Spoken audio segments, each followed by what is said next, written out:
Welcome to the Corruption and Crime Commission's podcast series, where we demystify the inner workings of an organisation perceived to be secretive. It's easy to throw around an allegation, but much harder to make it stick. It's also incredibly important that the CCC receives allegations and that good people are willing to call out wrongdoing. Whistleblowing can clear your conscience, but can also be a catch-22. Would you do it? Hear about the good, the bad and the ugly of whistleblowing in a candid chat with Corruption and Crime Commissioner John McKechnie QC.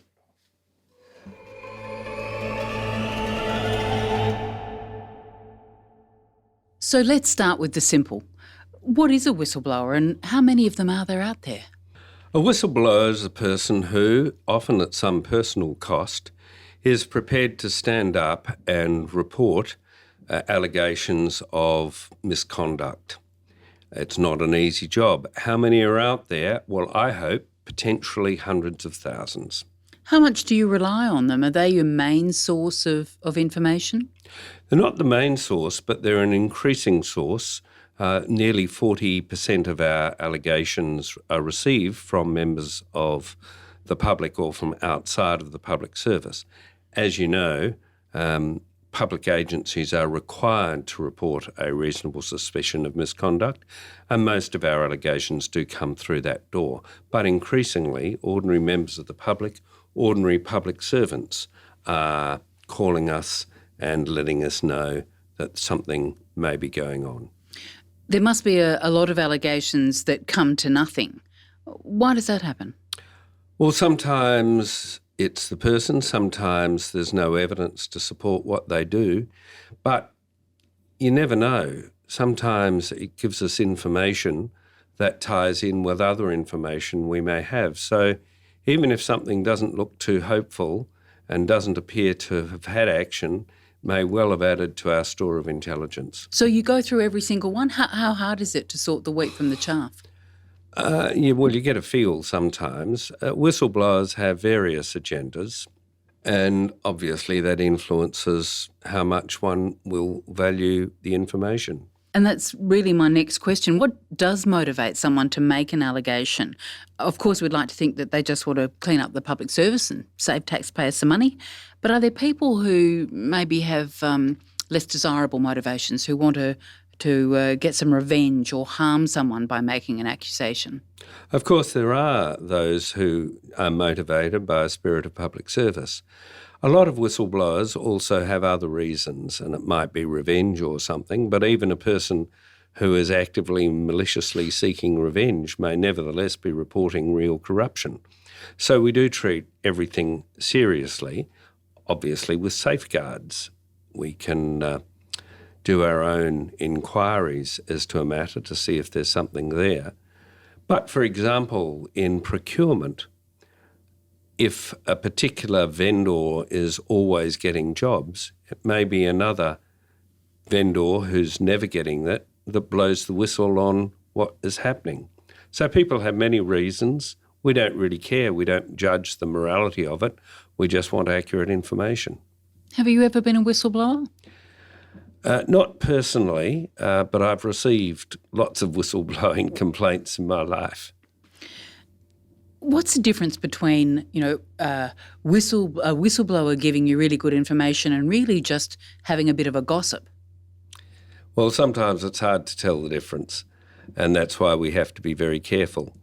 We like whistleblowers, of course, to come with documented material that indicates what's going on, but that may be hard for people. Don't forget that whistleblowers almost inevitably are reporting on someone who's higher in the organisation than they are. If they trusted their organisation to deal with their complaints, they would use that. They come to us when, whether for good reason or not, they don't trust their organisation's hierarchy. If, for example, the allegation is against a Director General or a Chief Executive, it would be very hard for someone to think that their allegation would be fairly dealt with within that organisation. Is there a type that's a whistleblower? Is it like the old goody two-shoes at school? Is it a young person, an old person, a senior, a junior? What's the type? It's all of those, and it's people, as I say, they may be motivated by a personal agenda, some reason to wish somebody else harm, or they may simply be motivated by this is wrong and I need to call it out. As I said, I don't really care much which is which if we prove the information to be accurate. This year's theme for International Anti-Corruption Day is Your Right, Your Role, Say No to Corruption. A pretty simple message that most people would agree with. But why do you think whistleblowing has such a negative stigma? Is it un-Australian to dob in a mate? I'm glad you raised that. We have this myth of Australian mateship about dobbing in your mate and never dobbing in your mate and so forth. In my long years, I have never seen that work to the advantage of anyone but the miscreant. If you take yourself back to school days, the teacher walks in, there's been some activity, the teacher said, "Who was that?" All the class is quiet. All right, you'll all stay behind for a detention. It's unfair, and what are we covering up? We're covering up bad behaviour. This is a world away from looking after your mates in a war or on a footy field or something of that nature.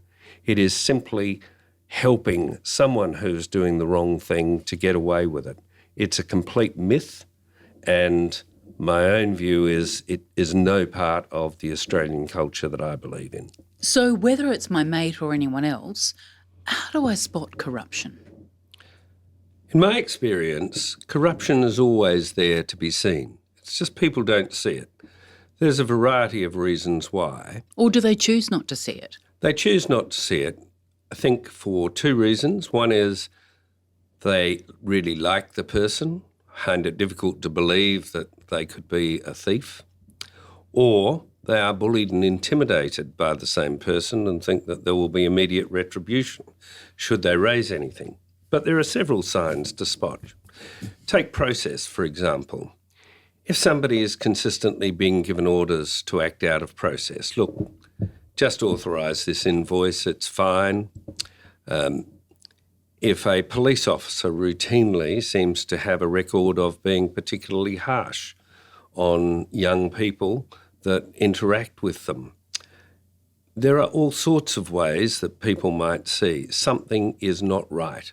Your boss is often out to lunch with people who are competing for business in your work.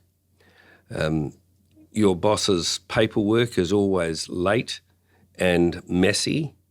There are lots of ways. It's always there to be seen. It's just a question of looking at it. What do you mean about the late and messy paperwork? How's that a sign of corruption? Well, often chaos and mess can often disguise corruption. It doesn't mean because a person is chaotic and messy that they are corrupt. Of course not. But it's a great disguise. Oh, well, I may have overpaid that person and so forth, but that's just because of my sloppy paperwork. Another thing to watch is people who have a reputation. Well, they may cut corners, but they really get the job done. And that might be true, but at what cost? There's a reason why there is a process for public service. Am I right in thinking that sometimes people who are corrupt are also very charismatic? They can be quite charming. Yes, it's very hard to think ill of someone who's so nice. And there are a lot of those, and as I say, or the other side, they are bullying and intimidating. So those are natural human traits, of course. They're just indicators that might lead to corruption. There's no one red flag that says this must be corrupt. But lots of people might know different things, put them together, there's corruption. Over your time, there must be a number of whistleblowers to whom you'd want to say a great big thank you. There have been a lot. I think I've done over 50 reports, that's parliamentary reports in my time.